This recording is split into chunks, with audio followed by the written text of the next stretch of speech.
Good evening class ninth once again. Class ninth मैं आपको mean and median आज से स्टार्ट कर रहा हूँ, ठीक है ना। जैसा कि हम लोगों ने प्लान किया था यूनिट 5 का। इसके बाद यूनिट 5 के बाद यूनिट 8 करना है। तो यूनिट 5 में हमारे पास दो चैप्टर्स हैं, मीन मीडियन और स्टैटिस्टिक्स। तो सबसे पहले आज मैं मीन मीडियन स्टार्ट कर रहा हूँ। अपनी शीट के क्वेश्चंस आप लोगों को लेके चलूँगा, सारे कॉन्सेप्ट्स भी साथ साथ बताता चलूँगा। तो मेरी शीट का फर्स्ट क्वेश्चन है 2, 12, 4, 9, 5, 16। इन नंबर्स का मीन हमें दिया हुआ है x। इन नंबर्स का मीन हमें दिया है x। तो सबसे पहले मीन क्या होता है वो समझो। मीन का फॉर्मूला होता है sum of the observations upon number of observations. इसका मतलब होता है सम ऑफ ऑब्जर्वेशंस, मतलब जितनी भी ऑब्जर्वेशंस दी हैं उन सब का सम। तो x इज इक्वल्स टू, इनका हमें मीन दिया हुआ है x, समेशन x मतलब 2 + 12 sum of observations plus 9 + 5 + 16 divided by number of observations. 1, 2, 3, 4, 5, 6 observations हैं हमारे पास। तो अब इन्हें ऐड कर लेते हैं। 2 + 12 14, 14 + 4 18, 18 + 9 27, 27 + 5 32, 32 + 10 42, 48, 48 upon 6. So the value of x comes out to be 6 8s are 48. So this is the value of mean. Okay. अब हमें आगे दिया हुआ इसी क्वेश्चन में that the median of 4, 3, x, x minus 1, 12, 16, इनका जो मीडियन है वो y है। तो x की वैल्यू पुट कर लीजिए पहले। तो 4, 3, 8 में से बन गया 7, 12 एंड 16। अब मीडियन का कॉन्सेप्ट भी समझिए। मैंने सबसे पहले एक क्वेश्चन इसीलिए लिया है ताकि मैं आपको मीन और मीडियन के फॉर्मूलाज भी बता सकूं। मीडियन निकालने के लिए सबसे पहले तो असेंडिंग ऑर्डर में अरेंज करते हैं। असेंडिंग ऑर्डर मतलब बढ़ते हुए क्रम, छोटे से बड़े की तरफ। 3, 4, 7, 8, 12, 16। ठीक है, सबसे पहले असेंडिंग ऑर्डर में अरेंज किया। नंबर ऑफ टर्म्स गिनी कितनी है, 1, 2, 3, 4, 5, 6। नंबर ऑफ टर्म्स 6 हैं, यानी इवन। इवन के केस में मीडियन का ये फॉर्मूला होता है, याद रखना, n/2th टर्म प्लस n/2 + 1। इस तरीके से ब्रैकेट में n/2 + 1th term whole divided by 2। तो ये फॉर्मूला होता है मीडियन का, अगर n की वैल्यू इवन हो तो इस फॉर्मूले को अप्लाई करके मीडियन हमें दिया हुआ है y। तो मीडियन की जगह मैंने लिखा y is equals to n/2th term का मतलब 6/2। 6/2 क्या होता है, 3। 3 मत लिखना, 3 मत लिखना, 3 मत लिखना, थर्ड टर्म लिखना। ओके, अगेन 6/2 कितना होता है, 3, 3 + 1 4, 4 मत लिखना, क्या लिखोगे, फोर्थ टर्म डिवाइडेड बाय 2। अब ज़रा देखो, असेंडिंग ऑर्डर में जो तुमने अरेंज की थी उसमें थर्ड टर्म है 7, फोर्थ टर्म है 8। तो 7 + 8/2, 15/2, 15/2 हो गया 7.5। इस तरीके से हम क्वेश्चन सॉल्व करते हैं। तो मीन भी आ गया इस क्वेश्चन में, मीडियन भी आ गया। क्वेश्चन नंबर 2 पर आ जाइए। क्वेश्चन नंबर 2 बुक से रीड करना। दिया हुआ है 20 नंबर्स हैं, इनका मीन दिया है 20 नंबर्स का मीन 20। तो फॉर्मूला लगा दीजिए, mean is equals to sum of observations upon number of observations. Mean की जगह 20, सम ऑफ ऑब्जर्वेशंस नहीं पता, नंबर ऑफ ऑब्जर्वेशंस भी 20 हैं, तो सम ऑफ ऑब्जर्वेशंस आ गई 400।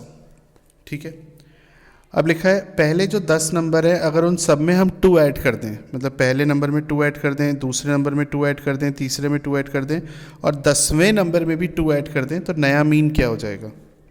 ठीक है ना। तो सबसे पहले ये देखिए कि नया सम ऑफ ऑब्जर्वेशंस क्या हो जाएगा। 400 तो है ही है, 400 तो है ही है। अब ज़रा सोचिए कि अगर आपने पहले के 10 नंबर्स में 2 ऐड करा, इसमें भी 2 ऐड करा, इसमें भी 2 ऐड करा, इसमें भी 2 ऐड करा, इसमें भी, फोर्थ टर्म में भी, फिफ्थ टर्म में भी, सिक्स्थ टर्म में भी, शुरू की 10 टर्म्स में 2 ऐड करा, तो कितना बढ़ गया, 20 बढ़ गया ना। 2 + 2 + 2 10 बार करोगे तो 20 आ जाएगा। तो नया जो सम ऑफ ऑब्जर्वेशंस है वो आ गया 420। सिंपल। तो नया मीन कितना आ जाएगा, नया मीन क्या आ जाएगा, sum of observations upon number of observations. Sum of observations हो गए 420, नंबर ऑफ टर्म्स वही हैं जो थी, 20 टर्म्स थी, अभी भी 20 टर्म्स हैं, यानी कि नया मीन कितना आ गया 21। Got it? सिंपल क्वेश्चन है। क्वेश्चन नंबर 3, हमें मीन निकालना है। किसका मीन निकालना है? 3 के फर्स्ट 10 मल्टीपल्स जो कि 0 और 60 के बीच में है। 0 और 60 के बीच में 3 के हमें 10 मल्टीपल्स लेने हैं। तो ले लीजिए 3 के 10 मल्टीपल्स क्या होते हैं? 3 1 ज़ा 3, 3 2 ज़ा 6, 3 3 ज़ा 9, 3 4 ज़ा 12, 3 5 ज़ा 15 एंड सो ऑन, 3 10 ज़ा 30। तो ये 3 के हमारे फर्स्ट 10 मल्टीपल्स हो गए 0 और 60 के बीच में, ठीक है ना। इसका हमें मीन निकालना है। तो बड़ा सिंपल है, मीन क्या हो जाएगा? Sum of observations upon number of observations. अब तक आपको क्वेश्चन मतलब फॉर्मूला याद हो गया होगा। तो सम ऑफ ऑब्जर्वेशंस हो गई इन सबका सम, यानी 3 + 6 + 9 + 12 + 15, और ये 1 2 3 4 5 टर्म्स और लिखनी है, 18 + 21 + 24 + 27 + 30 अपॉन नंबर ऑफ टर्म्स 10। इस तरीके से तो मीन आ गया, ठीक है, सॉल्व कर लेना। अब हमको मीडियन और निकालना है। तो ये कितने मल्टीपल्स हैं? ये 10 मल्टीपल्स हैं। 10 मतलब इवन।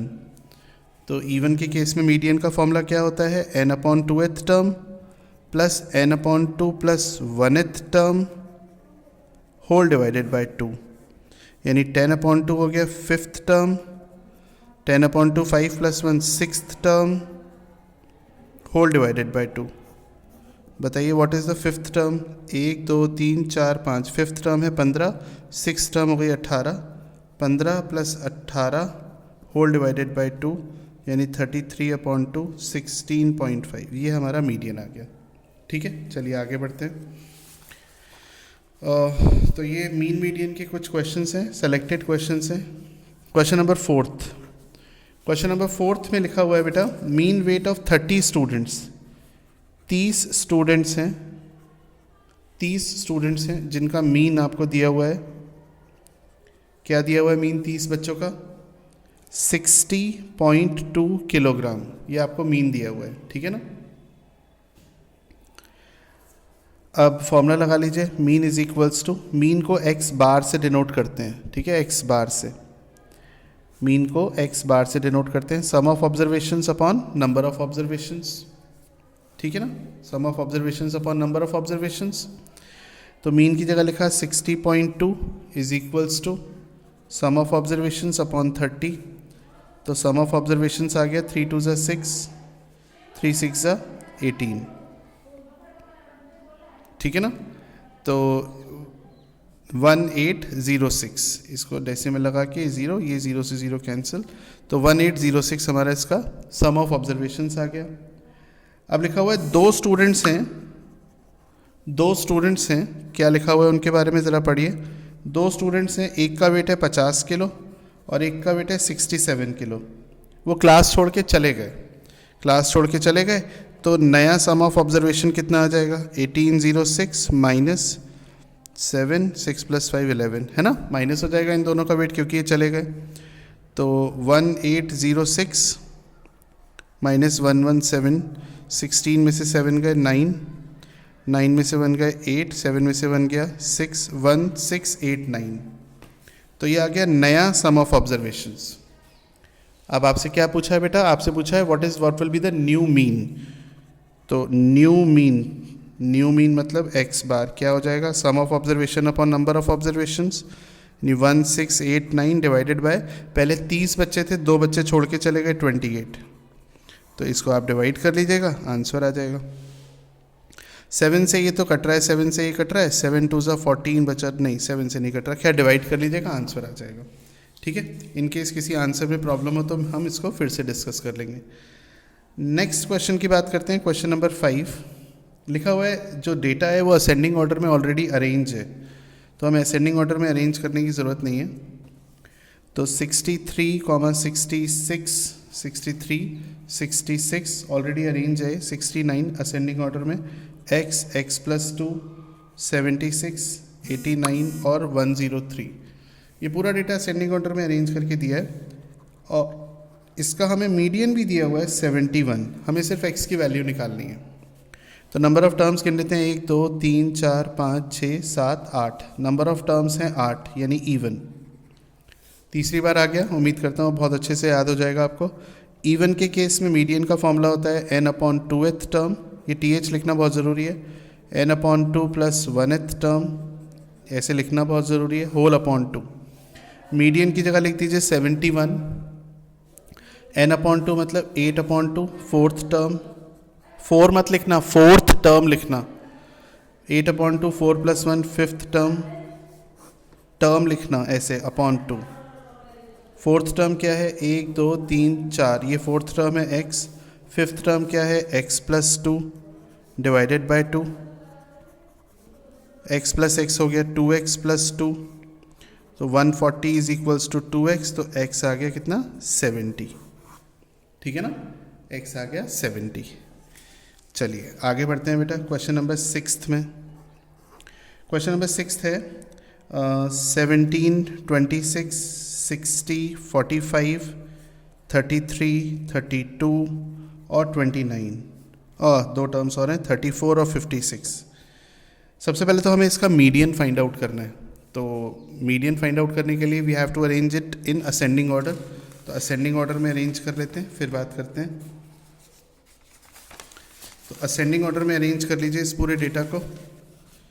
असेंडिंग ऑर्डर में अरेंज करते हैं। सबसे पहले आएगा, सबसे छोटा नंबर है शायद 26, ऐसे में गलती हो जाती है, 26 काटता जाता हूँ, 26 हो गया। 26 के बाद आएगा 29, 29 के बाद 32 33 32 33 32 33 34, सबसे पहले तो 17 आएगा भाई, 17 रह ही गया, इस तरीके से गलती हो जाती है। 17 26 29 32 33, फिर है हमारे पास 34, 34 को भी कट कर दें। 34 के बाद है 45, 45 के बाद 56 और फिर 60। काउंट कर ले, 1 2 3 4 5 6 7 8 9, 1 2 3 4 5 6 7 8 9, हाँ शायद गलती नहीं हुई है इस बार। अब नंबर ऑफ़ टर्म्स 9 है यानी ऑड, हमें मीडियन निकालना है। तो स्टूडेंट्स ऑड के केस में मीडियन का फॉर्मूला होता है n + 1/2th टर्म। बहुत अच्छे से शीट डिज़ाइन करिए ताकि क्वेश्चंस करते करते मैं आपको सारे कॉन्सेप्ट्स बता दूं, ठीक है। तो बेटा मीडियन क्या हो जाएगा ज़रा फटाफट से बताइए। 9 + 1 यानी 10/2th टर्म, ऐसे लिखना है, सिर्फ 10/2 मत लिखना, सिर्फ 5 मत लिखना, फिफ्थ टर्म लिखना, ओके। तो 1 2 3 4 5, तो मीडियन आ गया कितना 33, ये आपका आंसर आ गया छुट्टी, ठीक है ना। इस तरीके से करना है। अब आपसे इसी क्वेश्चन में एक और बात कहता है कि अगर 26 की जगह 62 लिख दें, इस 26 की जगह हमें लिखना है 62 सेकंड पार्ट में। तो ध्यान रखना, आपको फिर से पूरा डेटा असेंडिंग ऑर्डर में अरेंज करना पड़ेगा। कैसे? 17 29 32 33 34 45 45 45 56 60 और 62। 62 सबसे बड़ा नंबर है तो इधर आ गया। बाकी फिर से वही, नंबर ऑफ टर्म्स 9 है, ऑड है, तो अपना निकाल लेना, ठीक है ना। सेम फॉर्मूला से ये हो गया। नेक्स्ट क्वेश्चन पर आते हैं। अब ये था 6th क्वेश्चन। 7th क्वेश्चन पर आते हैं। देखो बेटा, दिया हुआ है mean of certain observations is 35। मान लेते हैं कि नंबर ऑफ ऑब्जर्वेशंस कितनी है, n है। नंबर ऑफ ऑब्जर्वेशंस मान लेते हैं n है। इसका मीन दिया हुआ है आपको बेटा 35। फॉर्मूला लगा दो, mean is equals to sum of observations summation x upon number of terms. Mean की जगह 35 is equals to sum of observations upon number of terms, हमें नहीं पता n, तो सम ऑफ ऑब्जर्वेशंस आ जाएंगी 35 इंटू n, है ना, 35 इंटू n। अब वो कहता है what will be the new mean if each observation is decrease by 30%। देखो ये ऑब्जर्वेशन है, पहली दूसरी तीसरी चौथी पाँचवीं छठी, मान लो A B C D E F, ये ऑब्जर्वेशन है, बहुत सारी ऑब्जर्वेशन हैं। कितनी ऑब्जर्वेशन है पता नहीं, 500 600 100 200 300 ऑब्जर्वेशन हैं। अब वो कह रहे हैं सारी ऑब्जर्वेशंस को 30% कम कर दूं, इसे भी 30% कम, इसे भी 30% कम, इसे भी 30% कम, इसे भी 30% कम, सबको 30% कम कर दूं। फॉर एग्जांपल अगर पहली ऑब्जर्वेशन 10 है तो 30% कम होकर के वो 7 रह जाएगी। समझ रहे ना बात को? तो कह रहे हैं कि अगर हर ऑब्जर्वेशन को 30% कम कर दूं तो नया मीन क्या हो जाएगा, ये क्वेश्चन है आपसे। तो ध्यान रखना बेटा कि अगर हर ऑब्जर्वेशन को 30% कम कर देंगे, ध्यान से सुनना, अगर हर ऑब्जर्वेशन को 30% कम कर देंगे तो जो नया मीन है वो पुराने मीन से 30% कम हो जाएगा। यानी पुराना मीन का 30% निकाल लेते हैं पहले। तो ये आ गया पुराने मीन का 30% और नया मीन हमारा हो जाएगा कितना, पुराना मीन माइनस उसका 30%। तो ये आ गया हमारा 14.5, ठीक है ना। यानी अगर हर ऑब्जर्वेशन को 30% रिड्यूस कर दें तो नया मीन भी 30% रिड्यूस हो जाएगा। समझ गए बात को? ठीक है, तो 35.0 माइनस 10.5, 10 में से 5 गए 5, हाँ ये 24.5 आएगा। ओके, तो this will be the answer. अब सेकेंड पार्ट में क्या कहता है? सेकेंड पार्ट में कहता है अगर हर ऑब्जर्वेशन को डिवाइडेड बाय 5 कर दें, यानी कि ये पहली ऑब्जर्वेशन है A B C D E, अगर इसको अब डिवाइड बाय 5 कर दें, इसको भी डिवाइड बाय 5 कर दें, इसको भी डिवाइड बाय 5 कर दें, इसको भी डिवाइड बाय 5 कर दें, इसको भी डिवाइडेड बाय 5 कर दें, इसको भी डिवाइडेड बाय 5 कर दें, हर ऑब्जर्वेशन को अगर हम 5 से डिवाइड दे दें तो नया मीन क्या हो जाएगा? तो याद रखना कि नया मीन भी पुराने मीन का डिवाइडेड बाय 5 हो जाएगा। कुल मिला के हर ऑब्जर्वेशन में जो किया जाता है वही नए मीन में हो जाता है। तो ओल्ड मीन है 35 डिवाइडेड बाय 5 यानी कि 7। ठीक है, आंसर्स मैंने भेजे हैं, चेक कर लेना। अगर कोई क्वेश्चन गलती से बाय मिस्टेक गलत हो रहा है तो डिस्कस दोबारा कर लेंगे हम। ठीक है, चलिए नेक्स्ट क्वेश्चन पर आते हैं। अब अगले क्वेश्चन में है 7th के बाद 8th क्वेश्चन है। लिखा हुआ है कि if 150 is the mean of 200 observations, 200 observations का जो मीन है वो है 150 और 100 ऑब्जर्वेशंस कोई और हैं, इनका मीन है नहीं 300 ऑब्जर्वेशंस कोई और है, इनका मीन है 100 यानी 100। तो टोटल इन 500 ऑब्जर्वेशंस का मीन क्या हो जाएगा? समझ रहे ना, ये क्वेश्चन है हमारा, बड़ा सिंपल क्वेश्चन है। तो देखिए मीन का फॉर्मूला होता है समेशन x अपॉन n। तो फर्स्ट केस में 150 is equals to summation x upon number of terms 200 है, तो समेशन x आ गई 15 2 30 0 0 0। दूसरे केस में फिर से summation x upon n, mean की जगह मीन दिया हुआ है हमें 100, समेशन x नहीं पता, नंबर ऑफ टर्म्स है 300, तो समेशन x आ गया 300 और 00। तो टोटल समेशन x यानी समेशन x का मतलब सम ऑफ ऑब्जर्वेशंस कितना आ गया? टोटल आ गया हमारा 30000 यानी कि 30,000 प्लस 3000 60000, ये आ गया हमारा total summation, total sum of the observation. तो नया मीन हमारा क्या हो जाएगा? Sum of terms upon number of terms. तो सम ऑफ टर्म्स की जगह लिख देंगे 6 4 बार 0 और नंबर ऑफ टर्म्स कितनी है? 200 टर्म्स ये और 300 टर्म्स ये, यानी कि 500। तो कितना आ गया? 5 1 5 120। ठीक है, तो ये हमारे कुछ क्वेश्चंस हैं जो मैंने डिस्कस करे। क्वेश्चंस के साथ साथ सब फार्मूलाज वगैरह हर चीज़ क्लियर हो गई। चलिए अब आपसे नेक्स्ट क्लास में मुलाकात करते हैं। Thank you.